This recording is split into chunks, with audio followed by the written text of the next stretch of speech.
Hey, I'm Nicholas Prom, I'm Chase. and you're watching Posers Must Die, our latest adventures in the exciting and kick-ass world of heavy metal. Chase, how was your week? Fine and dandy. How you just froze That's all up I for a got. sec there. Fine and dandy.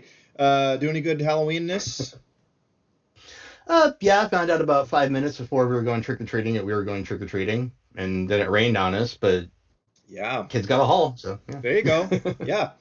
Yeah, Yeah. I love sending the kids out to, walk for hours, and when you could just spend $20 on candy and stay home.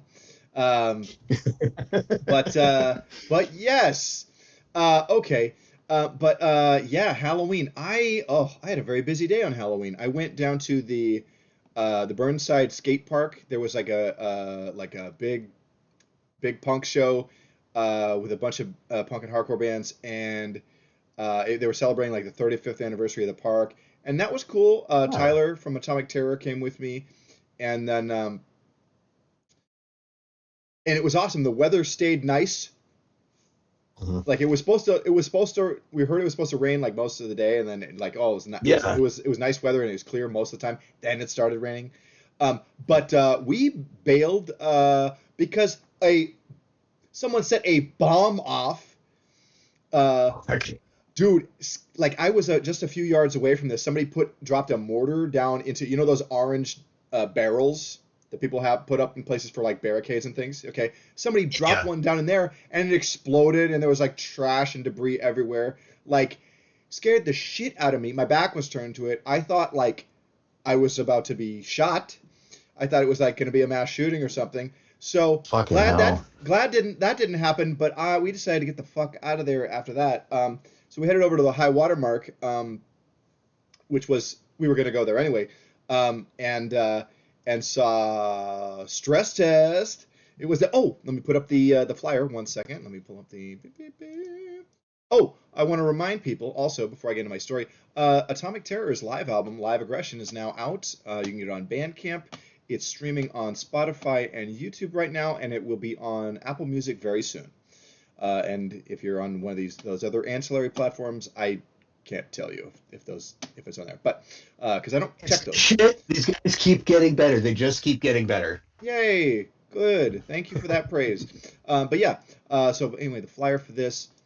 Yeah. It's the sold out Unto Others, Hoaxed, and Stress Test show at the high watermark. So third time seeing Stress Test. I've seen like literally half of their shows, and the other shows they played were out of town gigs. Okay, Yeah. um, they are so great. Love them. They in the spirit of Halloween, they dressed as cops. uh, but no, it's definitely fitting with their message. They're definitely a Yeah. political band. But the ironic thing with it. But yeah, that was great. For those who don't know, that is Colin and Brandon from Unto Others. This is their thrash project. So rad. And Colin is does the vocals on most of the songs, but they did a surprise cover of Black Magic by Slayer, and Colin did the vocals. That was really cool because yeah, Brandon's usually the vocals. But that was cool.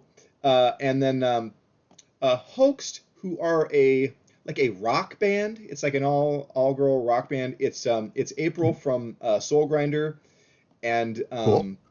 Gabe's wife Kim on drums.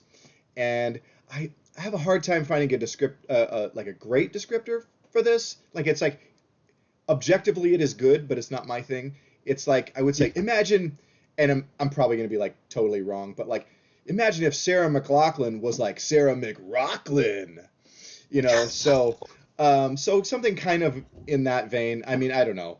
But yeah, that was cool to see them though, and then and finally see Unto Others. I have said it's not really my thing, but but Gabe has been my friend for so long, and I did want to finally come out and see them, and I will say, I definitely have more of an appreciation for what they do now. Cool. Cool. So that was cool, and it was great, and I'm friends or friendly with all these guys, so like that was really cool, and it was a great night with friends. Shout out to some of the pals, Steven Weber and Alex Stair. Just great dudes, great buddies. It was great getting to hang out with friends. So it was really a wonderful night. But yeah, great time. Really good Halloween. Oh yeah, yeah. That's all I got. I'm sorry. I'm really tired. Like that day just wiped me the heck out. And so, but yeah. So that's what I did on Halloween. Um, and only two people recognized me as Magnum PI.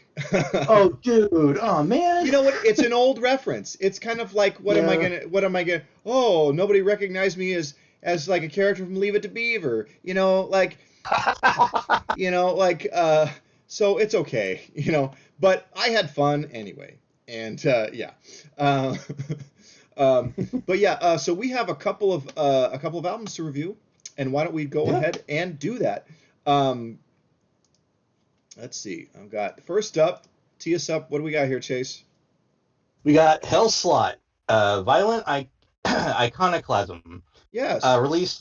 released on Halloween on Witch's Brew, which I believe is a German record label. Yes. Uh, yeah, and I'll say that I actually listened to Necro Commando Attack, Savage Overkill, and Stubborn Arsenal to familiarize myself. I was a little familiar because we saw Commando live, and that was cool. Yes. So I should give a little context. Um, so this is their fourth album, but their first album under the name HELLSLAUGHT. They had three. Yes. They had Oh, three. They had three records as Command with a K.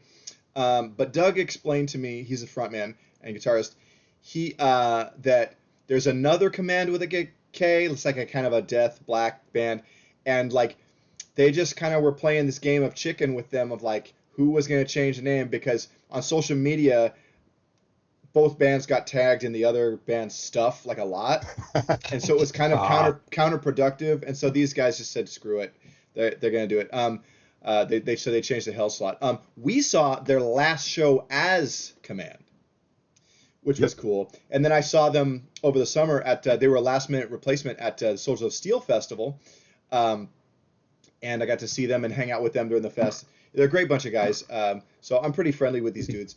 Um, but yeah, you like your blackened thrash metal? Here you go. Yeah. Um, Yeah, there it is. yeah, and so I really, as much as I like I really like the three previous records, and this is very strong. Chase, take it with some thoughts here. Okay, so first, as I was saying, I listened to the three albums before this one. I was actually only going to listen to Stubborn Arsenal. But then it just kept going, and I couldn't not. Yeah, They hooked me in, and yeah, then I finally got to listen to the new one here, and holy shit, I no, I love it. It's like okay, so their older stuff was like a grittier Toxic Holocaust kind of. I that might not be the best comparison there, but that's a it's where that's my a brain kept decent going. comparison. Go ahead. Yeah, Okay. And their newer stuff still totally black and thrash, but I'm hearing a bit of like Dark Throne, some like Circle the Wagons in there a yeah. little bit. We were texting, and you kind of were saying a little bit of like it's a little bit of black and roll, and I'm like, I don't quite hear it, but like, um, yeah, it is. This is a slightly different animal than their previous albums, I'll say. So maybe that's Yeah. what it is you're hearing. It's been a while since I've like checked in with Dark Throne too. I think I did hear Circle the Wagons, but yeah. Couple of things. One, I want to note the album cover is by Rock, the guy from Sadistic Execution. Haha. So that doesn't suck. That's pretty rad. I'm Pretty kind of rad, like it's yeah. kind of amazing that they got him to do that. I mean, I don't know. Maybe it's easy. Who knows? But it impressed me. Um, and I feel it's interesting. I know this might be an odd descriptor, but the vocals on this album sound a little wetter. Yeah, that's a good way You to know what put I it. mean? Yeah. I know that's strange, but yeah, there's this. It's the vocal attack. It just sounds a little different.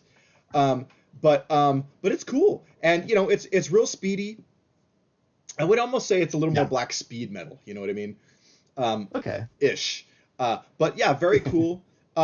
Yeah, great songs like Thronebreaker and Charnel Planet were like highlights for me.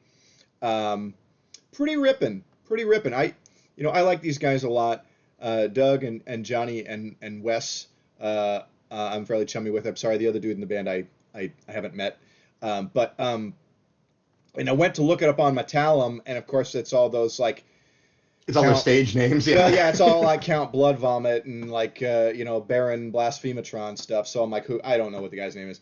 Um, but those aren't the actual stage names. I'm being silly. But yeah, I really like this. I enjoy this band. Always looking forward to when I do get a chance to see them. It's a treat. So but yeah, I mean, I think they're still rolling right along. Real strong stuff. More stuff from you, Yeah. please. I also enjoyed the vocals. I mentioned that yeah he didn't change them up, but there is a little extra flavor in there, and I guess yeah wetter would be a good way to put it. He has this like this kind of signature kind of noise that he kind Yeah, of plays around with, and that's still there, and I'm glad it is. It turned into something like a poet's flourish, sort yeah, of yeah. And it's sort of really deal. nice. It's really nice to like, okay, you find your vocal style, but you're still building on it. And I think that's Yeah, what Doug's demonstrating on this record. So like right on, you know. So yeah. but yeah, Oh, and highlight tracks for me would be Thronebreaker, Liminal Bridges, and Mount Vornith. yeah, your guess is Two, as good as mine. two. Yeah, Because yeah. I don't know what these are like a fantasy thing that I don't know what the reference is. Um but yeah, cool stuff, man. I really like these guys. I'm looking forward to seeing them again, uh, probably in the new year. But yeah, yeah. So horns up for Hellslaught. Oh, go ahead. Oh, there's this. They got this really beefed up bass drum, sort of like the kick on Yeah, Liminal Bridges. Going into that, it was great. I actually kept starting the track over to get back to that. yeah, that was pretty cool. Um, Uh, w- and there's oh, also really good solo in there too. Just there's a lot of good solos in. There's only 6 songs in this album here, but the guitar work is great. Normally I'm stuck on drums and vocals, but the guitar kept sticking out on me too. yeah, no, Good no, shit, man. they have really strong leads, and I think that's important because there's a lot of like black and thrash stuff they're pretty one notey, that Yeah, you know and this is more fleshed out and in the leads, and I appreciate that. There's more going on. And I think, as much as I like the other albums, it's like, and I don't think that necessarily the production is, it's a different production on this than the other yeah. ones. It's kind of thicker, and I can't quite articulate what I'm saying, but it's interesting. And so it's okay. There's another layer to the listen, and I appreciate that. I always like that. So yeah, yeah. And do you have any more on You this one, should. man? Yeah, yeah. I was afraid there was a little bit of me that was afraid that since they changed their name, they might change up their style a little bit, and they didn't for the most part. They added a little bit to it, like I was saying, peppering in some black and roller speed, like you said. Yeah, Uh, but yeah, and the production did shift. It felt like, but it's not better or worse. It just it's a left or right, not a yeah. It's kind of different, yeah, and so, but it's yeah, good. And it's like, and I really appreciate bands that kind of like, okay, they're build on the thing instead of resting on their laurels. It's like it's kind of that yes, continual climb of adding new things, and I like that. That keeps it fresh, and so right on. So I really like these guys, and it makes me excited for what they're gonna have next. hell yeah, man. Yeah. So, but Hell yeah. slot. Yes, but yeah, Elsa, we love you guys. Uh, uh, uh, Big horns up, thumbs up for violent iconoclasm. Hell Okay. yeah. And so why don't you tee up our next segment, Chase? All right, for Chase's classic album, we have Richie Blackmore's Rainbow, self-titled album, Yep. released August 4th, 1975 on Polydor Records. Yeah. In the States anyway. I can't remember. But yeah. But Yeah, yeah. So I want to give some context for Blackmore's Rainbow. please So do. so Ronnie James Dio's previous band, Elf, were like a Deep Purple really liked them as an opening act, and so they toured with Purple. Okay, and Hmm. um, Richie Blackmore was growing dissatisfied with Deep Purple, and was playing around with Ronnie Dio, working on a cover of Black Sheep of the Family by this prog rock band Quatermass. And Chase, have you gone back and heard the Quatermass version? No, because I looked it up on Metallum and it gave me a different name and I couldn't find one that sank up with it. I ended up listening to John Anderson's version, which isn't a cover; it just has the same name. And then I was like, "Well, shit, I wasted my time." Anyway, no, Okay. but yeah, no, I didn't hear it, but I bet it's John awesome. Anderson, the prog rock guy? John Anderson from No, the country singer, oh, Seminole Wind, Money in the Bank. Yeah, oh, no, not at all. Yeah. I was because isn't John Anderson, isn't that one of the guys in Yes? I'm not sure. I can't remember because I am really tired. It's I'm not having like whew, I'm not having a great week for the brain. But I'll do my best here tonight. So anyway, Quatermass is not a heavy metal group. That's why you didn't find it on Metallum. They're prog rock. But That makes sense. they only had one album. I did go back and listen to the Quatermass version, and it's the Rainbow cover is shorter because the prog version is like got like 2 minutes of like keyboard shit at the beginning, right? Okay, Of so course, they of chopped course. that off and just did the main part of the song. But anyway, Richie Blackmore and Ronnie Dio got together on that, and they're like, you know what? And then they started writing originals together, and so Blackmore leaves Deep Purple, basically just grabs all of Elf, and that's pretty much this is kind of like Cool. the Yeah. transition album away like from Elf to Rainbow, and then the next Rainbow album they get like Cozy Powell on drums, and it's a different band. Yeah.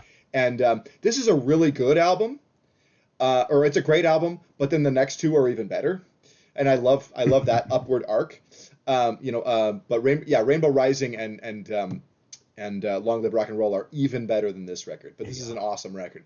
But yeah, so I think I've kind of set up the context. Why don't we just get into the songs, man? Um, Okay.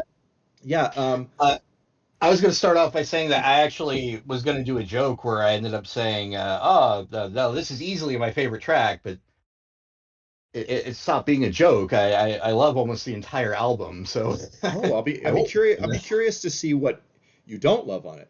Um, but yeah. So I mean, it opens with "Man on the Silver Mountain," which is the song that really put Ronnie James Dio on the map for most people. They're like, yep, whoa, who is this? And it's an incredible song. It's an epic. I mean, not in length, but just sound. I mean, it's just like, whoa, this is now we know this guy is really uh, this incredible, powerful voice. yeah, And I've loved that song from the first time I heard it when I was a teenager. Like one of our local rock radio stations would play it at yeah, times, and that was an important song. And yeah, that I mean, what can I say about it? A Man on the Silver Mountain. It's just it's one of the greatest songs ever written. It's a signature song for Ronnie James Dio. He always kept it in his sets. In Dio the band. Obviously, he wasn't playing it in Black Sabbath, but yeah. um, but yeah, that song So, rules. yeah, Man on Silver Mountain. It's easily my favorite. Wait, I wasn't saying that. Okay, no, but the the opening riff on that is stuck with me for the first time I heard it. I remember I was only like 5, 6 years old, but I remember hearing that. That was like it was like hearing smoke on the. Well, I mean, like smoke Right? on the water. You Yeah, it's another iconic opening from Richie Blackmore. Yeah, Who yeah, is and one of it's funny. the oh, sorry. I was just saying I wrote that down and didn't even think about that until just now. Ah, yeah, okay, that's all. Make I guess I like Richie Blackmore. Yeah, I mean, yeah, Richie Blackmore is one of the foundational guitarists for heavy metal, and so I just, whew, I worship at the feet of Richie, you know. Uh, um, uh, Stone Creep actually had a pretty good cover of this. I don't know if you remember Stone. You probably remember Stone Creep. I remember Stone Creep. You're saying that they covered Man on the Silver Mountain? Yeah, I do not yeah, remember that. it's pretty good. You keep referencing this incredibly obscure band for most people, uh, but really their claim to fame is like Matt.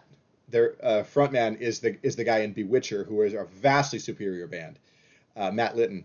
Um, but yeah, I mean, like Stone Creep was fine for like groove metal, metalcore, uh, but no, I did not remember that they covered that. Um, but you got a mind like a steel trap when it comes to these things. So, uh, um, yeah, why don't we talk about? Are we good on Silver Mountain? You want to talk about Self Portrait?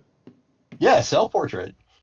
Probably the bluesiest song on the record. Like I could hear Yeah, Stevie Ray Vaughan ripping it up in this one. You know, like just that's cool. devouring that Yeah, solo towards the end. yeah, Yeah. yeah. Well, right on. I can dig that. That's cool. Yeah, I like Self Portrait. I don't have a whole lot to say about that one. I have more things about other stuff on the record. It's oddly is kind of like the least remarkable song on here for me, or one, among them. But I Okay. definitely like it. Um, but um, but yeah, yeah. Black Sheep of the Track Family. three, Black Sheep of the Family. Yeah. Yeah. Yeah, According to Metallica, it was someone called a Chris Farlow cover, and I looked him up on Spotify, and he didn't come up, and I'm like, well, what? Okay, yeah, my research may, skills are crap. that So might be one of the guys in Quatermass. Wikipedia is good for yeah, this stuff too, Chase. Um, yes, it is. but yeah, Quatermass was like they had one album. They were just really an obscurity. And for years, I never realized this was a cover song at all. But I love this song. It's really good.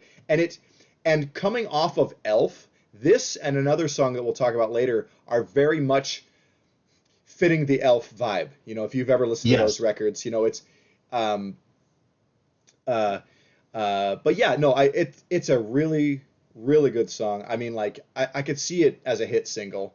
Uh, it's really catchy. It's really fun. It's really memorable. I've always liked it. I've always loved the shit out of this song. So, um, Sound like a God, I don't know how to say it. Like, okay, so in America we have, like the Southern fried rock, but like it has a if there's a Southern fried version of like UK rock or like Richie Blackmore, how he was trained, how he plays and everything, he has like this English sort of way of playing or whatever. yeah. British, not sure where he's from, but Richie Blackmore's from uh, England. I don't remember which part of England, but yeah, okay, well, okay, yeah. yeah, So like a Southern fried English version of rock, like that. That's what the cover kind of reminds me of. sure. And yeah, uh, I, I I'm struggling to kind of have like something to add to that. I mean, I got a little something, but I'm keeping it in the pocket for the other song that is in this style that's on the record, and it's an original. Oh, of course. Because Okay, since we're going track by track, I don't want to repeat myself. You know what I mean? sure. Yeah. So yeah, are we okay to move on then? Catch the Rainbow. Catch the Rainbow, 6.5 minutes or just over that, and Yep. it is a beautiful ballad, and like, um,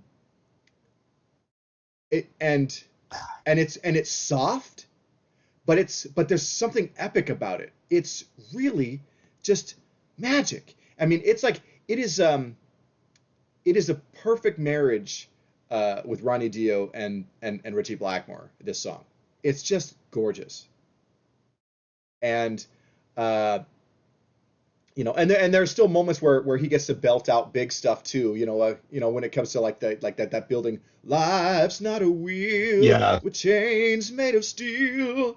You know, but Yeah. yeah, gorgeous, gorgeous song. It's just beautiful, and so I've always been fond of it.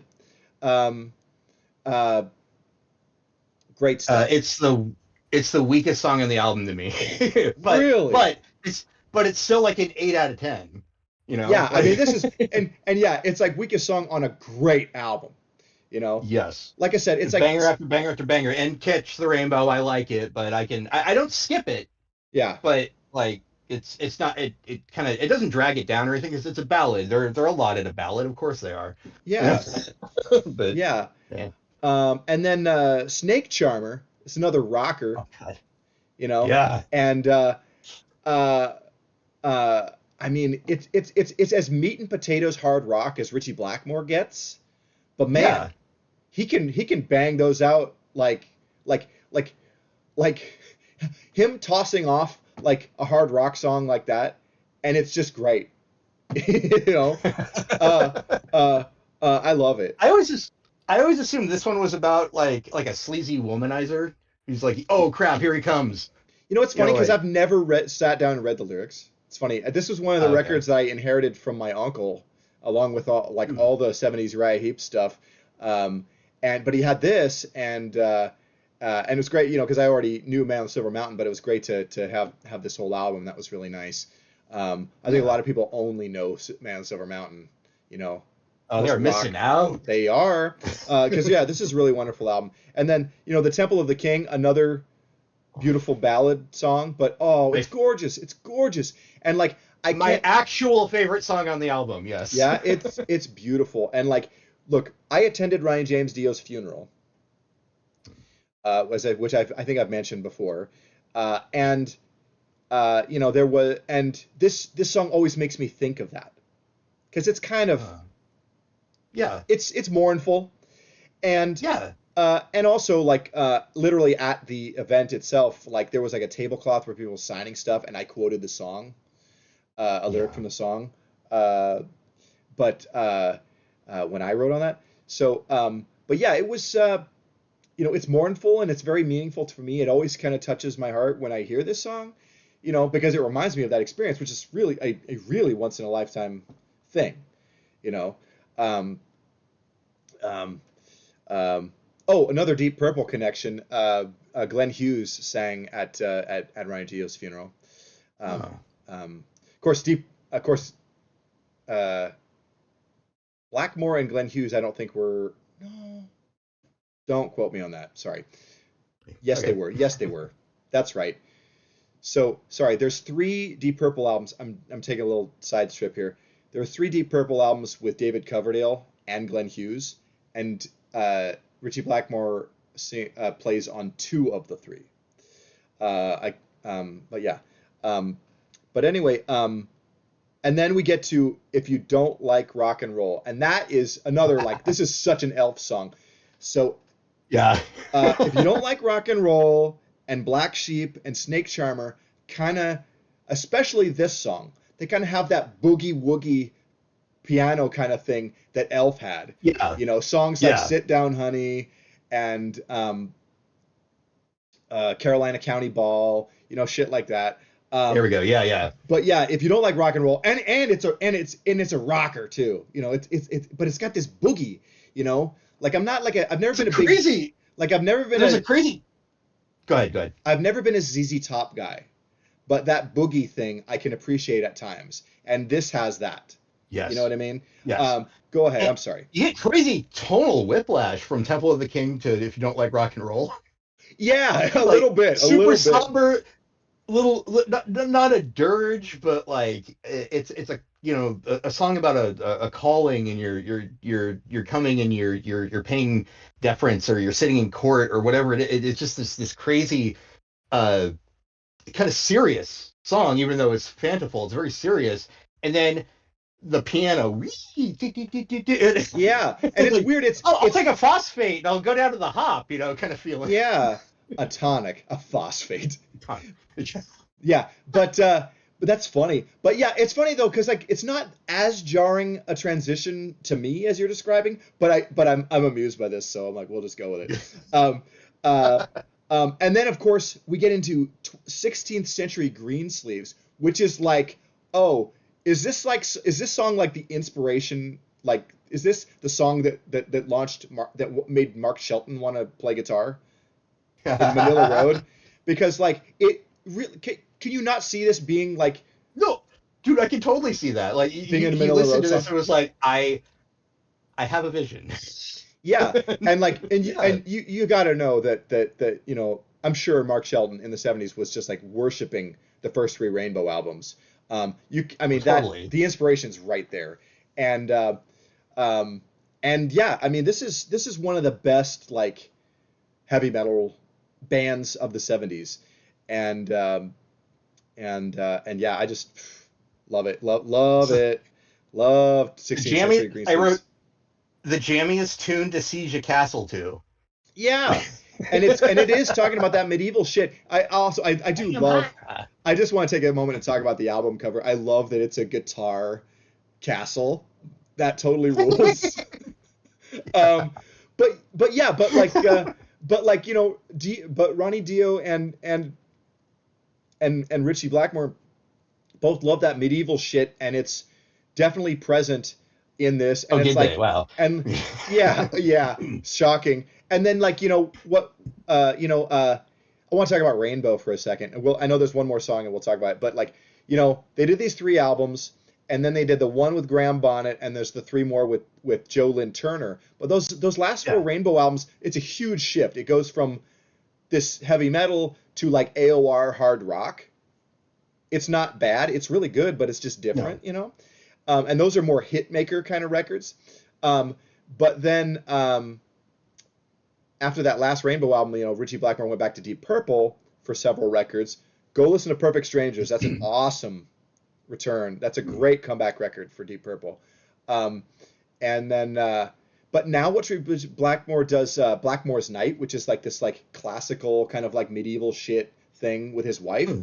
and like that's so it's kind of a callback to Rainbow. So he just kind of like Huh. it's interesting how Richie Blackmore kind of has these cycles. You know what I mean? And that's all I wanted to go on with there. But and then we close out with an instrumental, and it's a Yardbirds cover. Yeah. Still I'm sad, and it's such a. But it's like, but if I didn't know that Richie Blackmore hadn't written this, I would have totally thought he had. Never would have It's guessed. No, it's not in a million years. so fitting. I mean, and and the Yardbirds were fantastic. For those who don't, you may or may not recall, but like Jeff Beck, Eric Clapton, and Jimmy Page all passed through that band at one time. Yep. Yep. Yep. Yeah, very important group of the '60s. They probably wouldn't have been a Deep Purple, and there definitely wouldn't have been a Led Zeppelin because they were the new Yardbirds. But yeah, but that band was so important in the '60s. Probably the most important British rock group of the '60s that wasn't the Beatles or the Stones. Um, No, I can't argue. yeah, don't. No, it's fine. I thought that I love it. It's a great closing track, except that it was weird doing an instrumental when you got Dio as your vocalist. True, but I think it's kind of like it's a nice way. I think it's nice to close it out with, and it's a short one Yeah, too. It's only a couple minutes, I think, and but it's really great, and of course it's like Richie Blackmore is the star of this record. This is the album that really introduces Ronnie James Dio to the world, you fair know, point. Yeah, and yeah, uh, yeah, I mean, I'm here for it. It's really good, and it's kind of nice. It's kind of like a nice. It's nice to kind of close the album like that, and it's like if you want to listen to the album again, that's kind of perfect too, because then it's like your energies go back down and it comes back up again if you're going to listen to it, like turn it back over and start again. Man on And Silver Man Mountain on again. Silver Woo! Mountain, yeah. So, and people did that, so yeah. But yeah, dude, Richie Blackmore's Rainbow is a seminal work in the history of hard rock and heavy metal. It is so great, and it's like, and it's like, this is an incredible record, and the next two are even better. They really, really had lightning in a bottle, and it's too bad there aren't like 10 albums uh, with Dio and Blackmore together. But not everything.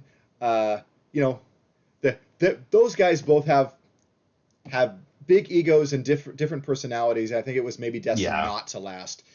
So but we got what we got, and we got three incredible records out of these dudes. So right on, horns way up, for Woo! Richie Woo! Blackmore and Ronnie James Dio, Rainbow. Um, yeah, Fuck yeah. yeah. I think all we've got really is concert calendar, and really only got a couple of things on it now. I mean, Rocktober is over, and now it's kind of like slim pickings. I mean, maybe there'll be some other shit, but who knows?